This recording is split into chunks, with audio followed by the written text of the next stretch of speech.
You're listening to PDR Tool Talk, all about PDR stories, tools, and techniques. For the thousands in attendance, ladies and gentlemen, let's get ready to rumble!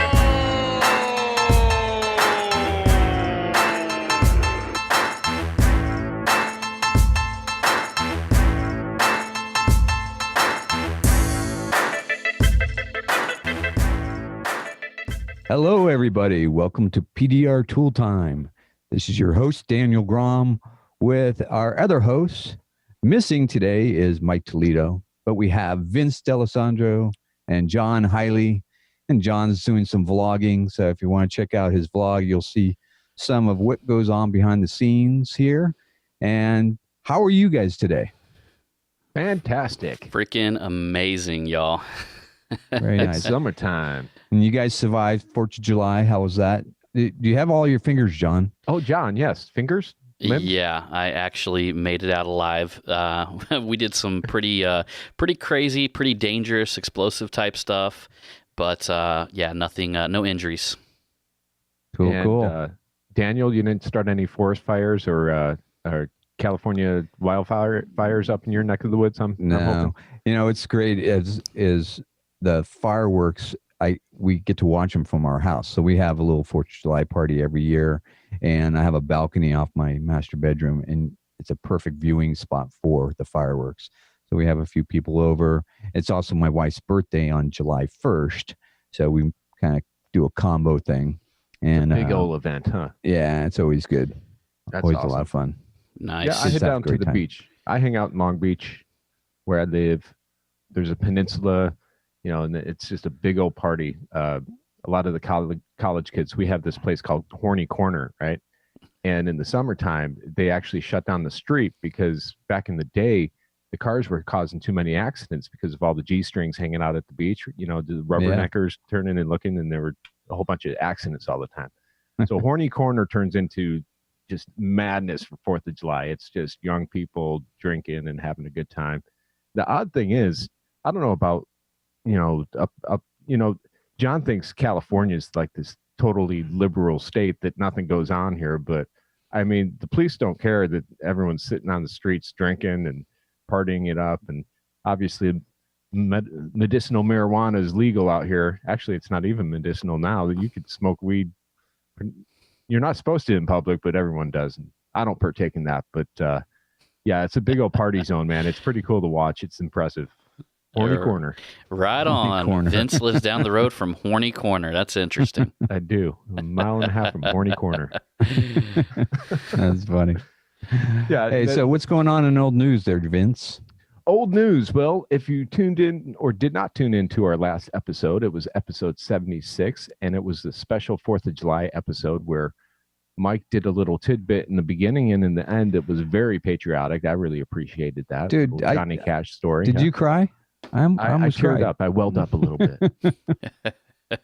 That was good. So if you guys haven't listened to that, go back and listen to it because Yeah. it's inspirational. Love Right. it. That alone was great, but we also talked about reflections and how we're bending our reflections to see what we need to do and fix dents in challenging areas and stuff like that. It was really educational for myself as well.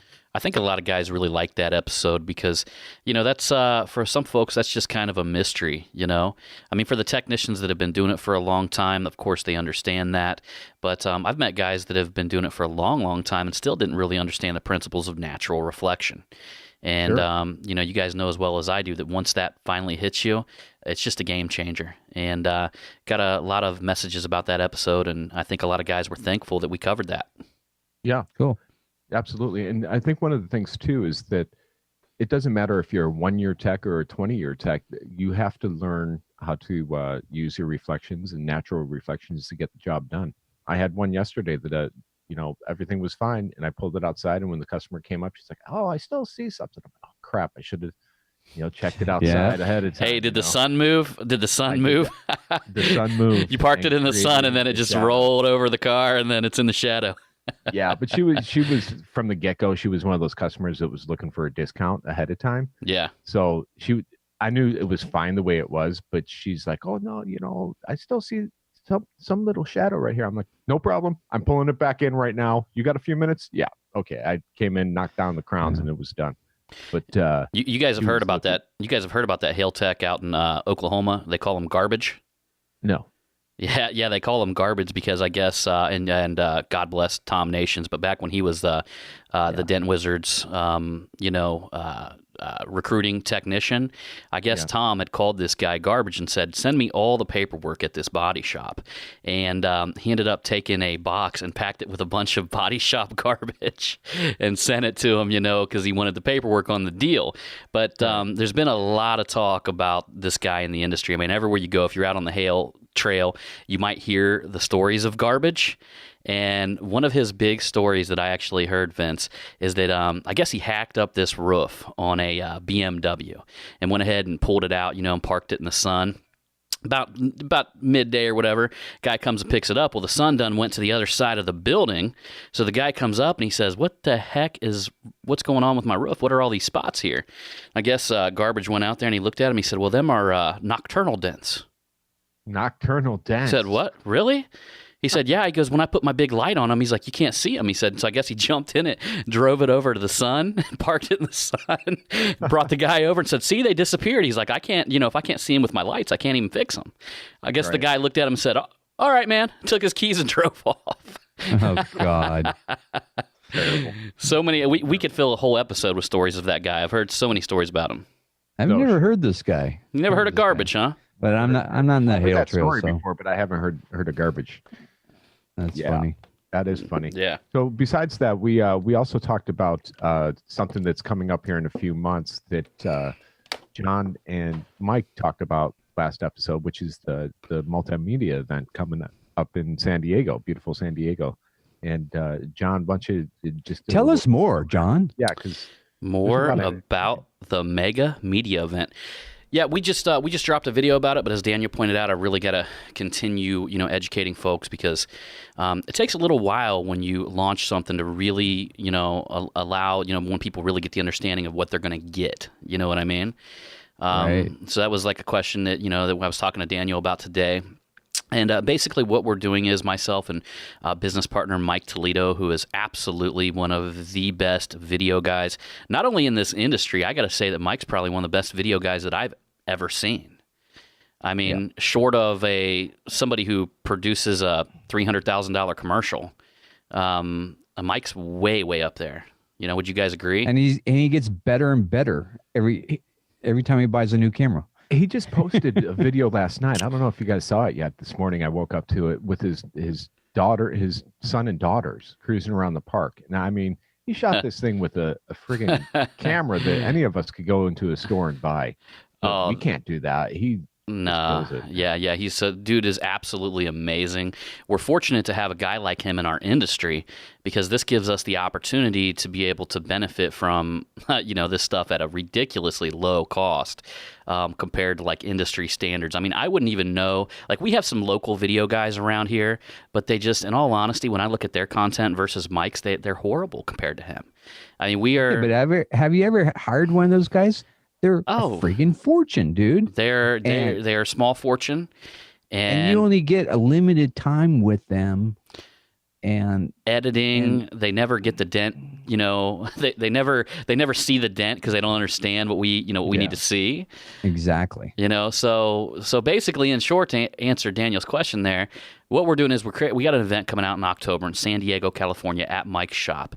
It's 3 days where we're going to have a Lamborghini, a Ferrari. We're going to have like a Supra there and also like a high-end muscle car. And we're going to have a professional photographer. We're going to be doing professional video shoots. And we're going to pretty much build out the content needed to take your business to the next level, to pretty much look, in a sense, like if you're in a market and you just Google around and look at some of the other dent guys in your market, as soon as we're done putting this package together for you and you got the custom video with you in it, you got all these photos that you can put on your website, you got all of this content package put together, like you're going to stand out as the number one company in your entire area, in a sense, attracting the number one customers in your area, right? Yeah. So you're going to get professional photos with you working on a car, like all the great ones that Mike has. And not only that, we're stripping the backgrounds out of them and putting custom backgrounds in there that just look so your insane. Logos, I mean, all of that amazing stuff that's just all unique to your company. Yeah, and we're using Ultra's photographer. Have you guys seen the shots that he takes for Ultra Dent Tools? Oh yeah. Yeah. Awesome. So it's like pretty much Mike says this guy's the best photographer he's ever seen. We're flying him out and putting him up in a hotel and paying for 3 days of this guy's services. So you get that, and that you can use that for your website, for any marketing materials, postcards, that kind of stuff. You can use that anywhere you want, right? Yeah, and it's all going to be set up to where it's labeled, you know what I mean? So you understand which one goes on your Facebook page, you understand which one goes into, your YouTube channel, you understand which one would go onto your website, and basically it would include an action guide on where everything's used and labeled and all that fun stuff. But above and beyond that, you also get the 4K video clips where you could use for your own video. Or you can just take the video that we're going to put together for you there, which is basically you working on these high-end cars with cinematic slow motion.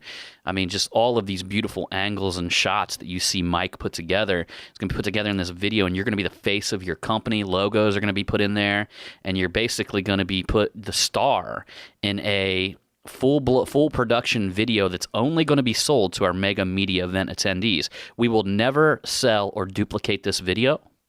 So like literally just the people who come out are going to get that. And then on top of that, we put together an educational experience there, but it's not so you can learn to like take on 2 jobs, because we understand that a lot of guys out there, you don't want 2 jobs, right? We fix dents during the day, so we don't want to work all night long as well, right?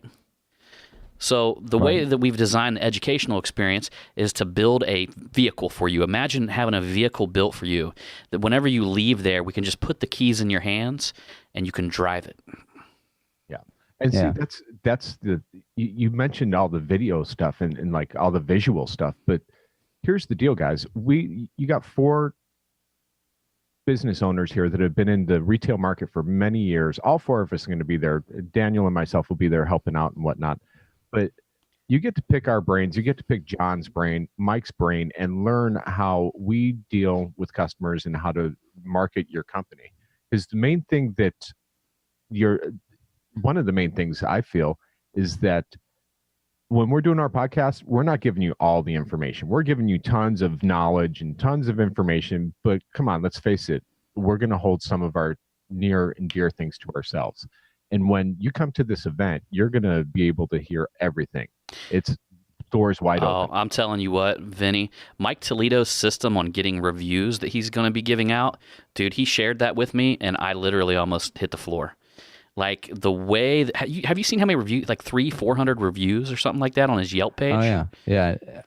And I know his secret, and I've been using it myself, and he keeps that one close to the vest. Yeah. And he's going to let you guys in on that. Yeah. But here's the thing, guys. We can't have a ton of people at this thing. So there's a limited amount of room for this, right, John? Yeah, we're currently 70% sold out.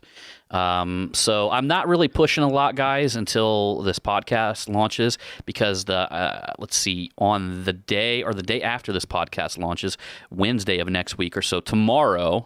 All right, so we always pre-record this. So tomorrow, I'm going to be launching a live webinar you're going to be able to pick up on as well. And that's when I'm really going to start doing the final pushes, because I really think we captured everybody who was just waiting for the event to happen.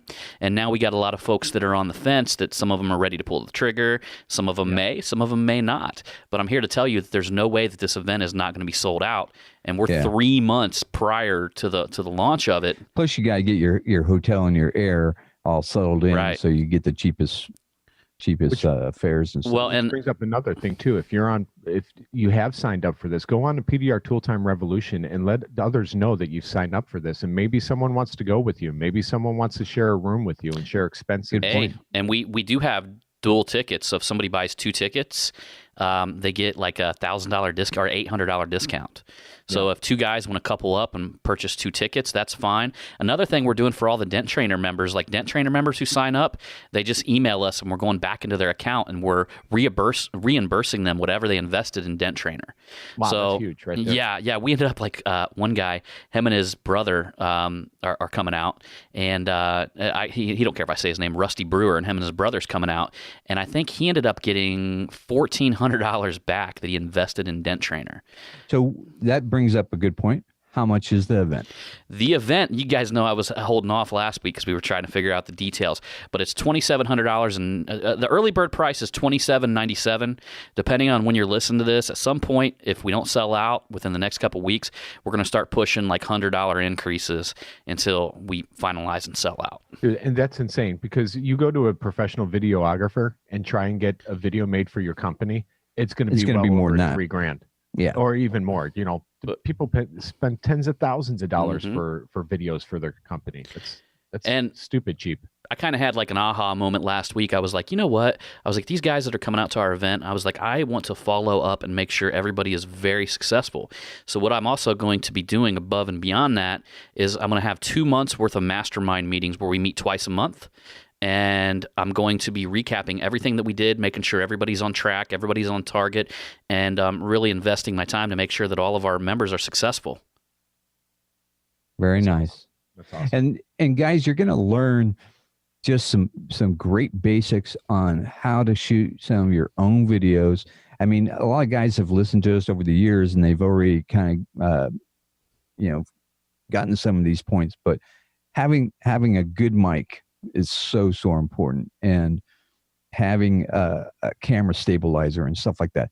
You're going to see all the stuff that Mike uses, and I think that's going to be huge for guys so they can do their own stuff as well. Oh, like I've told you guys, Mike's totally changed my life. Like since I hired him as a consultant years ago, and that's kind of how me and Mike first got together. A lot of people ask me that question. I actually hired Mike as a consultant, and it's been game changing. The dude is, I honestly, like, I put him right up there with top. If he really wanted to, he could put himself out there as one of, in my opinion, one of the best video people in the world. I mean, I truly believe that he is, and this is just his capabilities now. If he went overboard focused on it, and it was like his full-time job, no doubt that would be. I mean, we're honestly, we're blessed to have such an amazing, like a talented individual in our industry that can show us his secrets. I mean, I know that I'm so glad that I've connected with him and become business partners with him. Probably one of the best dudes I've ever met in my life, man. You know, so Yeah. I guarantee you, if you talk to every dent guy out there that does a good video, they'll source back to Mike. You know, Mike We've all tried to made copy them step them up. and yeah, we What's all that? copy well. Emulate.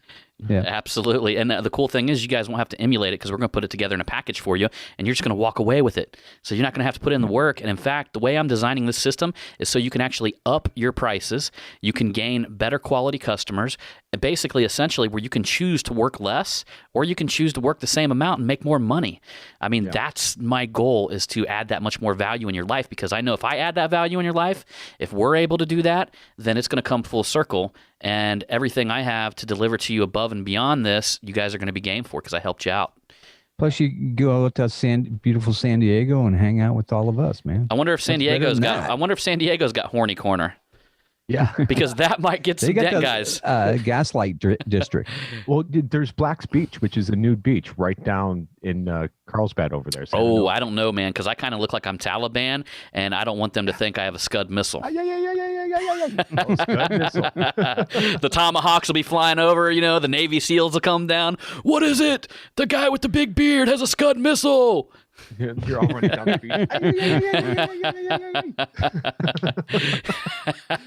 He's got a missile in his pants. So, yes. Nude So, beach, all right, man. It let's won't be in my move on. pants. Okay, let's One move little on bit to. one little bit of old news. I want to thank everyone that did participate in the 4th of July Magnatech Mat sale. That was an enormous sale. I was given 10% off to our listeners and 15% off to Dent Trainer exclusive members. So it was successful. I want to thank everyone that went ahead and bought a mat, and everyone should have them by now. So the sales are going good, and in about a couple 2-3 weeks, you'll be able to buy them at Anson as well. So if you're listening, if you're close to Anson, or look on their tool trucks in the next couple weeks, and they'll be available there as well. Very nice. Awesome. We love so Daniel. Anson. So we're moving on. So we're going to be basically talk about a mixed bag of few things here that we're going to talk about today. So one of the things that we're going to talk about is bumper repair. And recently on Facebook, John posted some stuff on bumper repair. I do a lot of bumper repair. Do you do a lot of bumper repair? I do, but I also have a bumper repair technician that. So he's doing 90% of them. I jump in there when it's just plastic repair and no paint involved. Okay, but do you do just the molding out the corners, that Yes. kind of stuff? And we are talking about plastic bumper repair because I don't touch metal bumpers at all. Yeah, neither do I.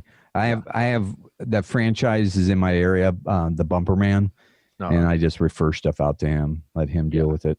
But the plastic bumpers, for me, what I've done is I tell people you don't need an appointment.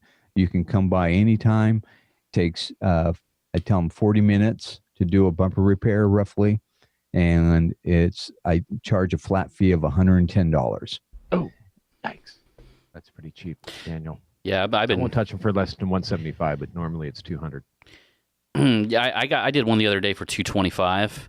It was a little bumper, corner type deal, but I haven't had a problem getting $225 to, gosh, sometimes I get $375, $425, depending on the complexity of the bumper. Yeah. See, I get them in and out in a half an hour. Well, that's why you tell them to leave it there, man.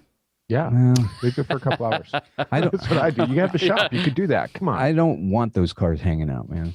I'd rather get the volume, man. I'd rather have a lot of volume and a lot of people just coming in, me popping those things out in a half an hour and bye-bye. Yeah. But one thing I noticed with plastic bumper repair a lot of the time, it has to, the end result really depends on how long it's been in there. When you have a plastic bumper that someone just hit, I mean, if you could get on that plastic bumper within the first couple, 2-3 weeks, maybe a month at the most, you're going to get that thing like 95%. So true. And I tell that to people to motivate them to do it right away. Yeah. Because once that, unlike metal, as you guys know, or maybe if you haven't worked on them, it doesn't have the same molecular memory as steel. So you got to get on those bumpers, or at least push your customers to get them done very quickly, and it's gonna be a better repair for you, and it's gonna be a better result for them. Hey, guys, one time I actually showed up on my mobile route and plastic bumper, big old smash on the back of I think one of them them old Pontiacs, little 4-door Pontiacs hatchback things. You guys remember them Vibes? Mm-hmm. Yep. Pontiac Vibe? Yep. Thing had a mashed in back bumper. I go looking through there, my heat gun's gone. All I have is my torch. Oh, man, that was brutal. I got it out. Yeah. But I use my torch on every inch of that. You wave it over the panel and heat it up. I don't know if you guys have ever had to do that, but man, that just sucks. Yeah, I wouldn't. Yeah.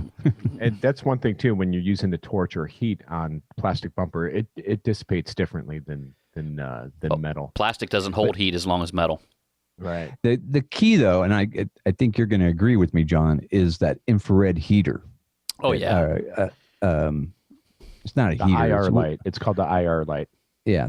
For curing paint, right? Yeah, you guys have all you guys have seen them in body shops. They just roll up the lamp, cures the paint. The little bar in the middle turns like bright orange. Above and beyond that, though, Daniel, the real key to it is just even heat.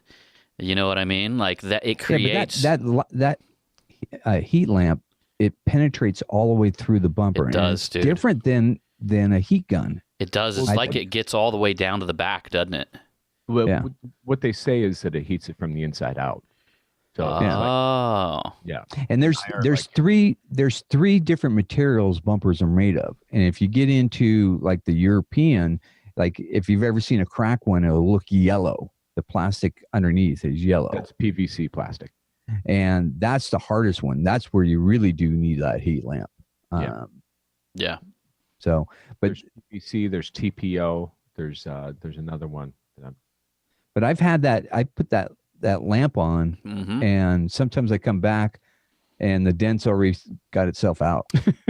That's happened to me on a Jeep. You know the plastic corners on Jeep Wranglers? Yeah. Yeah. I one time I had a customer here sitting. I just pulled the lamp up to it, went back. I mean, it was gone. I came back and was like, gone. Here's the other thing. So, and if you guys haven't tried this, try it.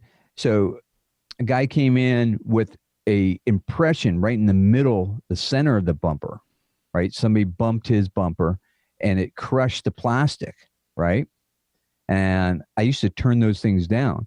Well, this one, I decided, well, I'll see what I can do with it. He was really motivating me. I put the heat lamp on it and just didn't touch it, and it came out. Oh, you gotta be kidding. Oh no, it will come out. You'll be surprised on that. Wow. Yeah, that's freaking awesome, man. A lot of people get them from license plates. Are you talking about that type of impression, like the little round divots? Well, no, not those. This was kind of a flat bar kind of a thing. I don't know. I know what you're talking about. But it looked like the size of a candy bar kind of impression, and it came out. And when guys are out there doing these bumpers, and if you get yourself an infrared lamp and you try this technique, always remember that it's going to flow up into the cool point. So whatever's heated, whatever's nice and hot is going to flow on that bumper. Whatever you don't get heated or nice and hot is going to be caught in a bind, basically. Yeah. So if you got that thing pointed into the basically the barrel of the dent and it's heating up the deep part of it, but you put your hand on top of the crown and the top part of the crown is not getting any heat at all, then that thing is going to flow out and it's going to have a big old crown that you're going to have to work at the very end. Yeah. So anything that's heated flows with the damage. And what I recommend is if you got a really big one and you got like 1 bar infrared light like I do, you might want to heat the barrel up and then grab a heat gun and then hit the crown from the top with a heat gun. Yeah. Kind of hit it with a double dose. Gotcha. Now, what type of tools are you guys using when you're fixing bumpers? I could tell you that and honestly, I know it's a plug for my tool, but Bryce Kelly is the one that hit me up about this, and then Paul Corden hit me up about it. I take my tactical knuckles and I put on the rubber ball, like that rubber ball that comes with the tactical, and just put it on like a knuckle, like you're getting ready to punch somebody in the face with it, but you punch the crown in the face with it. And literally work it. So that's one thing I do when I got to isolate a spot. When I don't, I like to use my bare hands and actually, I know this might sound a little, oh gosh, can I say gay on the podcast? You never know. I might offend somebody out there. But I'll massage it out, like really like get down in there and start massaging them crowns from the top and around it and actually mold it with my hands. Yeah. Yeah. So on the backside, what are you using, Daniel? So I use my big 5/8 double bend for my motorcycle set. I don't know why. That tool just works really well for me. And then I put a big red Dentcraft, I'd say medium. I'll say medium-sized ball, the red ball tip on from Dentcraft, and I get in there and I push it out, get the meat out first, and then I kind of push and roll the dent out. And I do use a light, and I just work it like a normal dent would on metal, and I just massage that whole thing out. But then I do go to tactical, and I use the clown nose.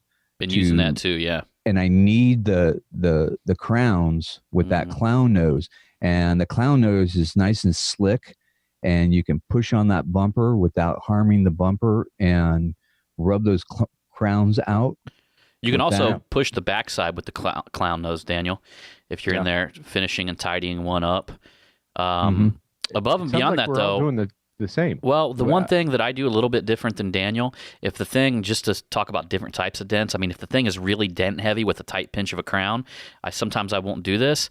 But if it's really crown heavy, like I see a crown on the back edge and a crown on the top, what I'll do is I'll just start rolling the crowns, because a lot of times the crowns will just roll like a wave into the center of the dent, and without any pushing, without any pushing on the backside at all, if you can just crumble that crown and almost create your own wave flowing into the dent from the outside of the panel, you can remove the crowns and the dent in one like sweeping motion on some of them.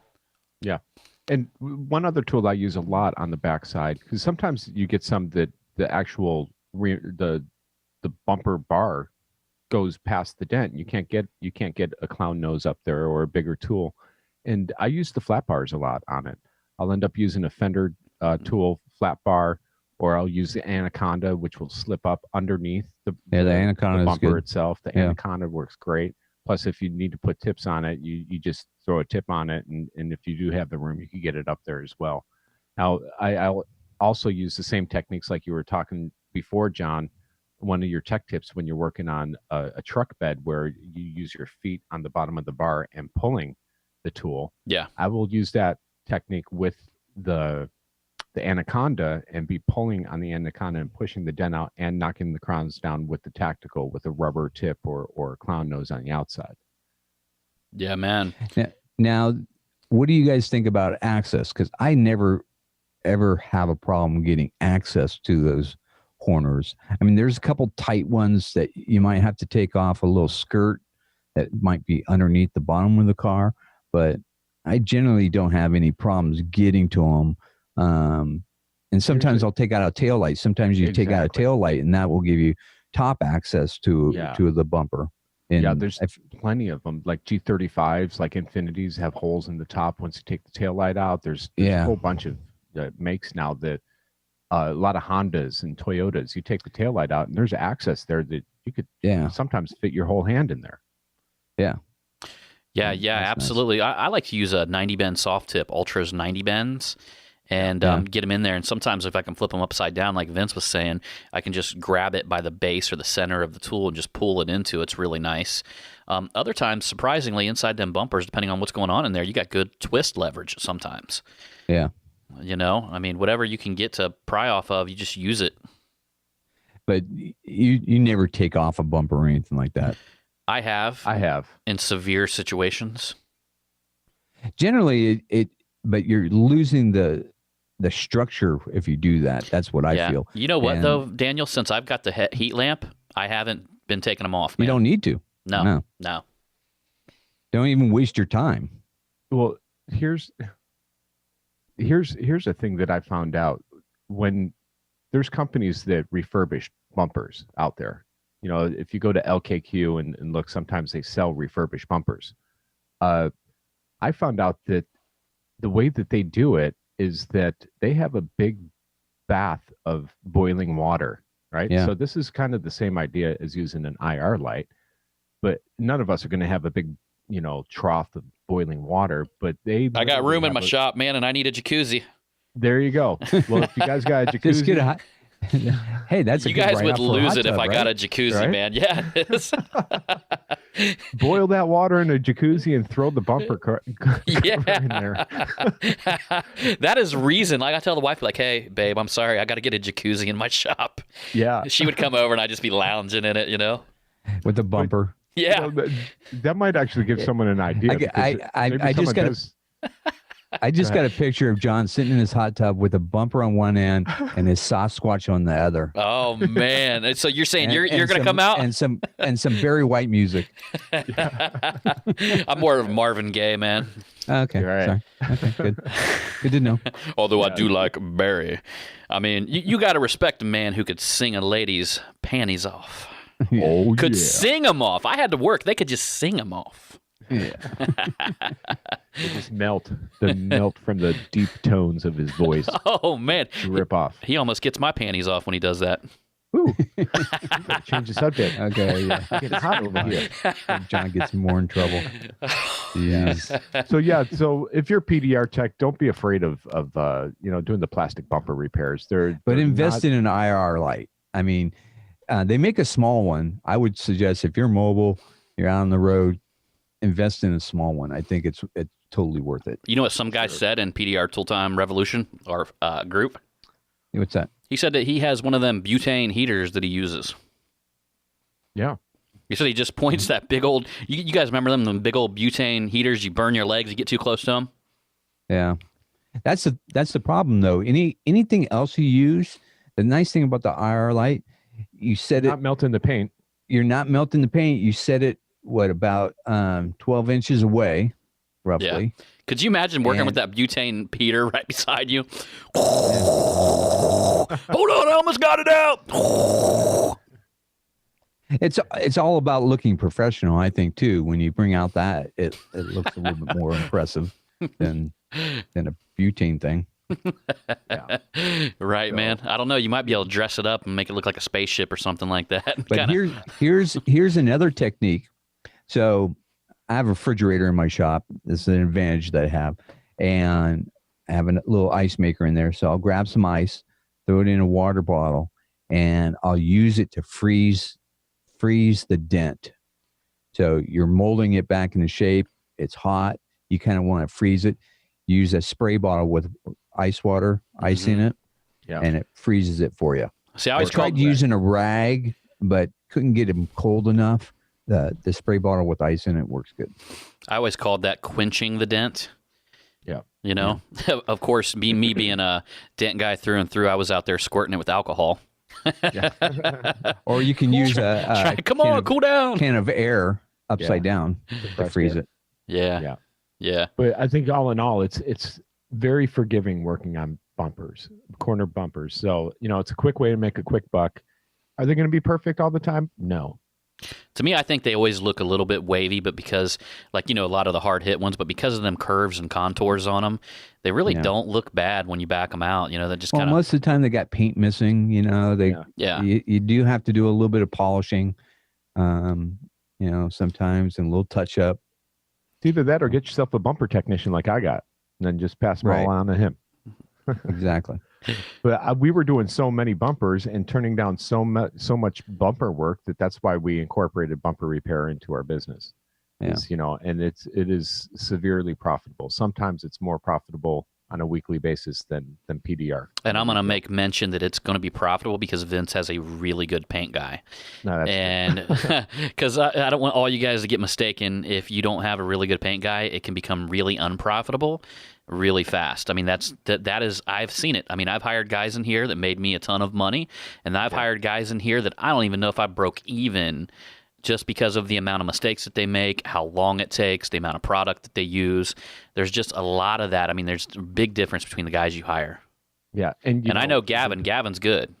Gavin is really good. I mean, he matches orange peel, which it amazes me. I walk out there, I'm like, dude, it looks like you haven't even painted this. It looks like factory orange peel on this. This would screw up a PDR technician. He would think that this was never painted. And, he's so cheap. He's so profitable because he's so cheap. And the way he's cheap, I'll give you an example. The masking paper that you mask a car off with? Yeah. He reuses it. Oh, man. Yeah. That's why you guys get along so well. Yeah. Stuff costs like $1 a roll or something like that. Yeah, he reuses masking tape and paper. That sounds like my dad, though. See, now my dad was a painter too, and he didn't even pay for masking paint. He always had my mom save the newspapers. Right. Oh, and he taped all of every car I've ever seen him shoot was taped with newspapers. And he always used to tell me, because I'd be out there taping for him, he'd say, make sure you cover the little holes, because there's these little holes on the edges of newspapers. Perforations. And if you didn't cover them holes with the masking tape, the paint was going to get through there. Yeah.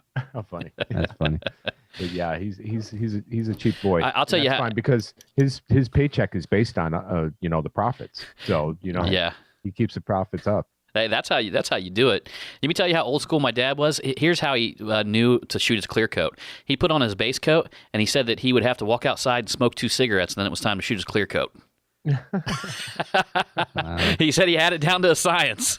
Yeah. Nice. Yeah. Well, it's a little bit different now when you're shooting waterborne paint. All you have to do is throw the fan on it, and it's dry.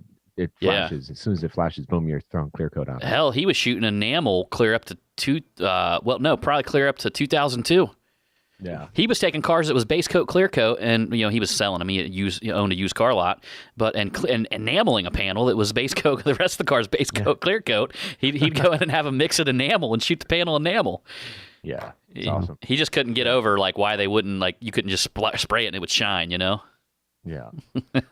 All right, Daniel. Moving on. What are we talking about next? So, John, what's our next subject? So we're doing a little mixed bag here. Heck, man, I don't know. I'm not. We're going to talk about crowns. Yeah, we want to talk yes. a little bit about crown movement and crown flow and metal. So, might as well go into that a little bit. I'm sure we don't got a ton of time to cover everything, but I've been talking a lot about controlling the crown flow.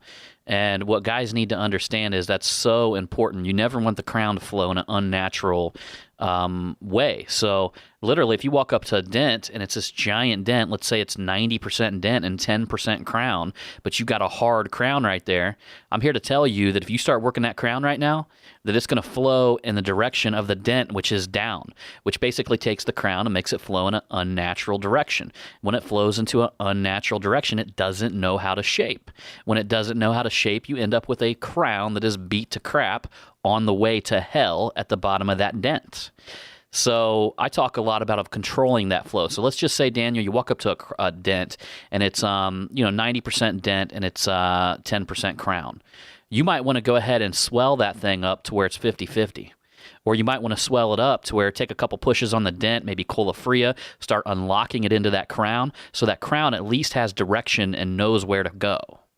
Right. Do you know what I'm saying? And if that crown knows where to go, then it can fall in its own natural direction. In fact, when you begin relieving the pressure of that dent, you'll start to see the crown flow in that direction.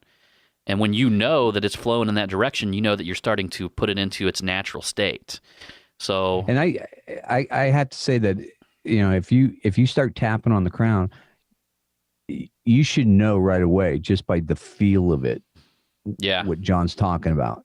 And you'll tap on it a couple, sometimes I'll go in there and I'll tap on the ground and I'll go, nope. Well, you should see movement. Yeah. And you can feel it, you can tell, and then you're like, nope, I need to go in and push the dent first. Yeah. See, you don't want to lock up that low spot, that dent. Yeah, see, a crown is just a wave caught in time, is what you guys got to realize. It's just like a wave that got caught and got stuck in time, and your job is to reverse it. And if you can think about how the dent was hit, you want to reverse it in the way that was hit. I spend a lot of time on vehicles. Like if a vehicle was hit in by a plastic mailbox, like backed in and the hatch was hit in with a mailbox, I'm like, literally, if that thing went in 2 seconds, if it got pushed in 2 seconds, there would be a way, if we could potentially figure it out, there's a way to reverse it in 2 seconds. Do you see what I'm saying? If the exact same amount of pressure was on the back of that dent and the exact part of the crown flow were both flowing together, you could actually reverse how that dent was put in. And above and beyond that, I always talk about swelling the dent up and changing the dynamic of making it, crown dominant, and then work the crown so like it's more of a crown than it is a dent. But if you guys want to take it a step further, you can also do something where you put pressure on the low and work the crown at the same time, actually recreating that same flow that the damage was put in. Yeah. You know what I mean? You can hold tension. And I like to hold tension, to be honest with you. I've got that... I've got one of them dollies in here that I can actually connect to the bottom frame of the car and hook glue pulling straps up to it. So I got this giant, it's called a dozer in a body shop world. So it's a giant dozer, but I rarely use it. But you can hang rope ratchets to it, and you can crank down and hold pressure on a dent. You can actually get the string on the dent as tight as a banjo. Put a little glue tab on it, get it as tight as a banjo, and then start working the crown until the pressure releases on that string, and then you tighten it again, okay? Yep. So that's an old school body technique that's just you're recreating the flow of how it came in, but you're reversing it in time. But I kind of find that's inconvenient, so I like to put like the basketball behind it, the rapid metal movement technique, and get a little bit of inflation behind it if I'm going to be doing the off dolly technique, and get a little bit of that metal moving in the deepest part of the dent while I work the crown if I'm going to do it that way. Now, do you guys... One thing I do is we have the luxury, we're retail technicians. We're dealing with customers face to face. And when I go out to do an estimate and talk to the customer, I do CSI work on the dent, like you're talking about, John. Like you said, if we could figure out a way of getting that dent out the same way it came in, I like asking the questions. And sometimes, people don't want to give it up like, yeah, my wife punched it or husband kicked it or something like that. But I try and get as much knowledge and information about that dent from the customer before I even attack the dent, because it kind of gives me an idea of the way it went in. That's the way I'm trying to get that dent out. That's the first question I ask Vince. When they walk into my shop, I ask them, "Have you been here before?" So I know exactly if I'm selling a new customer or old customer, so I don't have to repeat myself. Now, the second question: so before we start walking out of the lobby, what happened? Because that's going to tell me a lot of information. It's going to tell me how the dent got there, who's paying for it, did somebody else hit them, Right. is this going to be an insurance job? Gives you all those information. So it's an important question to ask, and knowing how it got in there. But I had a customer walk in yesterday. He asked me, he goes, "I need an estimate, and I also need you to tell me how the dent got there." And I like those challenges. I mean, because a lot of times you can tell how a dent got in there. Like if you see that really, really sharp pinhole, I'm like, yeah, that was a weed eater. Rock got thrown and hit your car, and that's why it's so deep and it's chipped there. That's most likely a weed eater, or a branch, Shot out or of a tire. Yeah, or you can tell from the transfer what it was. You can tell from transfer if it was a wooden post or if it was plastic. The plastic will rub off with your finger. A ladder, another tire rubbing up against it, leaving tire grease, and I like the CSI. I love the CSI of it. I do, and sometimes I don't like the story that I hear, but just the other day I had some kid come in. I actually, it was another dent removal guy. I worked on a dent removal guy's truck. He pulled up. Yeah, he'd been hitting me up for like 2 or 3 weeks, asking me to fix, about 7 or 8 door dings or dents in the back of his truck. And I had no idea he was a dent guy. And he pulls up. I'm like, okay, maybe this guy's coming in looking for work or something. But yeah, what could I do for you? He's like, yeah, I need you to, I've been in contact with you. I want you to fix the dents in my truck. I go, wait a minute. Why aren't you doing these yourself? They were soft dents. I go, well, what happened? He's like, well, I was upset on a dent and I punched my truck repeatedly. I'm like, you gotta be kidding me. And he had about 7 or 8 soft dents from his knuckles. And you could tell they were knuckles. Yeah. You know what I mean? There's a group of 2 in a row or 3 in a row. And I'm thinking, dude, first of all, why are you punching a truck? And I guess it's okay. It's better than someone's face. You're punching a car rather than someone's face. But also, why aren't you fixing these yourself? And he didn't trust his skills enough to work on his own truck. It was hilarious. Well, that's bad. It was terrible. Yeah, he should have at least practiced on it, man. That's the one thing. I mean, why you got your own vehicle out there? You could, upgrade your skills or whatever. Yeah. That's he's like, oh, I love your work, man. I'll come back next time I get did he something. watch though? Did he watch the whole process? He did. I wouldn't let him. That's what I was thinking. See? Yeah. I charged him $225 to fix about 7, knuckle-sized dents. They were small, right? And I blew through it really quick. But I'm thinking while I'm doing that, I should probably charge him $225 and have him fix it, and I'll tell him what he was doing wrong. Right. Because that might take you 10 times longer. That or true, but I was thinking industry at that point. I was thinking this guy's probably hacking up dents out there, and it's bad representation of the industry. I'd rather Does he listen to the show? With this guy. What's that? Does he listen to our show? I don't know, maybe. And I'm not saying anything bad about it, but I was gonna say that might not have been a bad investment for him if he was able to watch you do it. You know what I mean? Yeah. He came in with his mom too. His mom came back to watch me for a minute. Like, he's too nervous to watch you work on his own truck. So I'm like, okay. That's a missed opportunity right there. Yeah. That's funny. Too bad, huh? So, that's good. So, John, you shared us a little technique.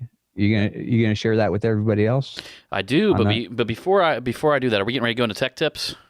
Yeah. Soon. Yeah. Okay, so we're getting ready to go into tech tips, but I did want to mention, guys, probably by the time this podcast drops, I don't know if you guys will see this yet, but I do have the Tactical 2.0 Lite, or what Daniel likes to call it, the Punisher, because it kind of looks like a skull. Kind of looks like a skull when you're holding it.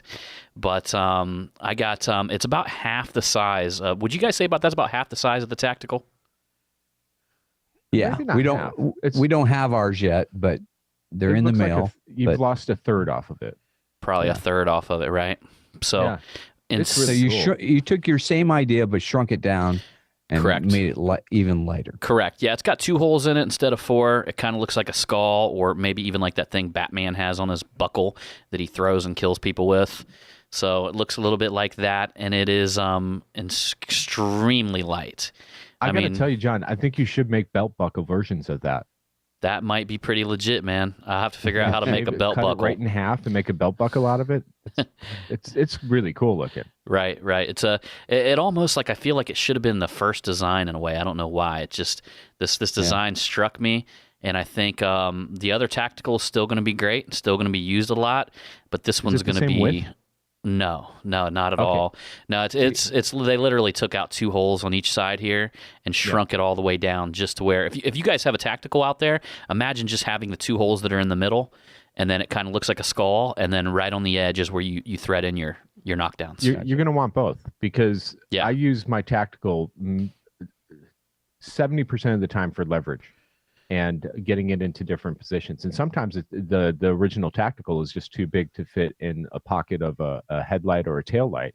So this gives you another option of a size for leverage besides the whole blending hammer aspect of it. Now, do you have the 2? Is it drilled? Where the handle's coming out, just on the other side, either side of that handle. You still have the 3 positions. Yeah, so I still have the 3 positions right Okay, here. perfect. So you can still, work the rails and do all that kind Yeah, of stuff from okay. any angle. But it's all threaded on this side right here, so I didn't do anything on this side. But I did put a hole right here where you can actually bolt it in up here. Kind of like the nose of the skull that you see here. But I think I'll definitely, when this podcast drops, I'll at least show you guys this version. I don't have them anodized or anything like that. And Yeah. and how much are you selling these? That I don't know, Daniel. I still got to run the numbers on it, and I be honest with you, like I kind of had a negotiation with the manufacturer, and I haven't even been billed for them yet. So I got to honestly look at that bill and see what I got in them. And what are you calling it? Tactical 2.0 or what? I thought about calling it the Tactical Light or maybe the Tactical 2.0, but once I talked to Daniel, I might have Maybe Mini-Me. I might have to name this thing the Punisher. I like the Punisher. You guys like the Punisher, the Tactical Punisher? Yep. Yeah, that's what we might end up with. He needs thinks. it's not really a 2.0. It's its own thing. Could I you think it imagine a is its own thing. T-shirt right here with 3 bars coming down like this, Yeah. like off of it? Yeah. Yeah. I like it. I like it a lot. Okay, we've named it the Punisher. Yeah. The Tactical Punisher. All right. You guys ready to move on to some tech tips and get on out of here? Sure. Absolutely. I got one. Yay. I'm going first today. Let's hear it. Okay, go. Blow past Daniel. All right. So, glue pulling. A lot of us soak our tabs overnight to try and get the film or the what do they call that stuff? It's release agent from the mold is sometimes on your glue tabs, and you don't see it, but it's on there. And sometimes the first few pulls do not work so well. Some people tend to soak their tabs in alcohol overnight. One thing that I've been doing for years and didn't even think about a tech tip was I actually have a Scotch-Brite pad in my box with my tabs. And before using a Scotch-Brite pad, I would just go to some concrete and rub it on the ground to get a little, texture to it so the glue grabs. But a lot of these new tabs, you don't want to do that. They're smooth for a reason.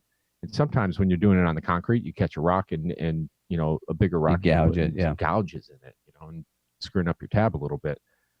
So what I have is a gray Scotch-Brite pad, which is a little bit more aggressive. If you go into any of your body shop accounts, you'll see the painters. They use them all the time to scuff bumpers and scuff paint on a blend panel and stuff like that. So they're aggressive, but they're not overly aggressive. And what you do is you take, and seeing that it's a Scotch-Brite pad, it will get into the nooks and crannies of a tab if you have different types of tabs with different textures on it. And just rub it against the Scotch-Brite pad and scuff it up a little bit on that, and you're not damaging the surface, and you're clearing the surface from any release agent or any extra glue that might have been on there from the last pull as well. Very nice. Does that make Right sense? on. Yeah. Yep. Okay. So I'm gonna say I have my tech tip is along the same lines of glue pulling. So right now, yesterday it was 100 degrees where I'm at. It's hot, And I'm giving a shout out to, let me pull out my tech tips because I got the guy's name. Tim Rappa came up with this, and I mentioned it earlier. I use it in a different way, but he has a water bottle with ice in it to cool down the panel. So if you're pulling a black car out of the lot into the shade and you're going to glue pull, that thing's 220 degrees. You got to cool that panel down one way or another. And he has a water bottle with ice in it. He sprays it down. I'm going to add to it, and I have a rag that I will put on the car, and I'll spray it down with that ice water to cool down the panel. But then, get this, I use the Magnatech mat to hold the towel onto the panel. Nice. I can't hear you, Vince.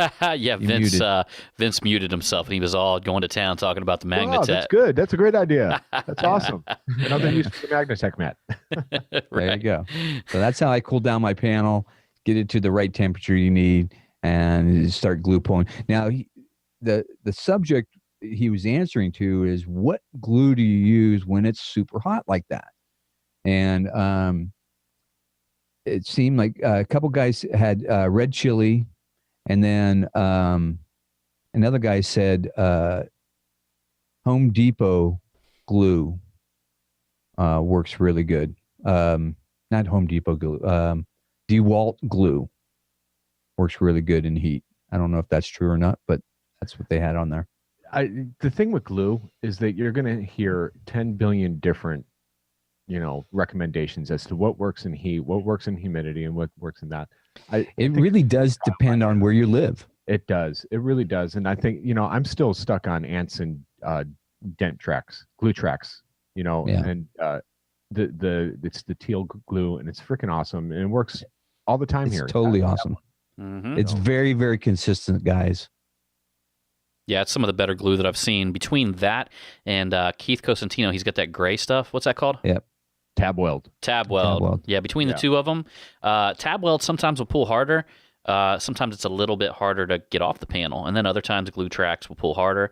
But both of them are very consistent, and I prefer to have both of them on hand. Yeah, I agree. Yeah. So John, you have any tech tip for us? Yeah, speaking of glue, I want to tell you guys, Manny from Puerto Rico told me this at the Mobile Tech Expo. I was talking to him about it, and I actually started using it and testing it and stuff like that. But it's actually using a glue stick to do your knockdown work. And it's a pretty interesting scenario here. You actually lay the knockdown, or you can either elevate it up above a crown, like a elongated crown, or actually lay it right on the crown and hit it from the back of the panel and actually move the metal down. Now, I don't know if you could do this in like heat or outside where the panel's really hot, because maybe the glue might get a little too spongy. But inside my shop where it's air conditioned and my beard's blowing in the wind, I haven't had a problem with it. So literally, you if you got a little crease line, and it takes a little bit of practicing to actually get it down. But if you have a nice little pinch or a little crown, you can take a glue stick and lay it on top of it and just smack it from the backside, and allow that metal to flow down in a straight line rather than what bunch of circles or a bunch of dots. Yeah, awesome. That's awesome. All right, that brings us along for all our tech tips, and I want to thank you guys for joining us today. I do want to add one more thing. Yeah, okay. I do have a very, very, very limited amount of doodahs left on my site. So, okay. As you guys know, we all have the doodahs, and they're great leverage tools, huge leverage tools for fenders and whatnot. The maker of the doodah, Barry McCarthy, he lives in Ireland, and they're very difficult to get out into this country. Very difficult. We found a funnel that allows us to get them in, and I don't know how long it's going to last, but right now I'm probably down to the last 8 that I'm going to get for a while. Mm-hmm. So get on the website, magnatechmat.com, and get yourself a doodah while they last. They're totally reasonably priced. You're going to make your money back the first dent you do. Didn't you have a whole shipment busted by Border Patrol? Well, I did. A year ago, I did.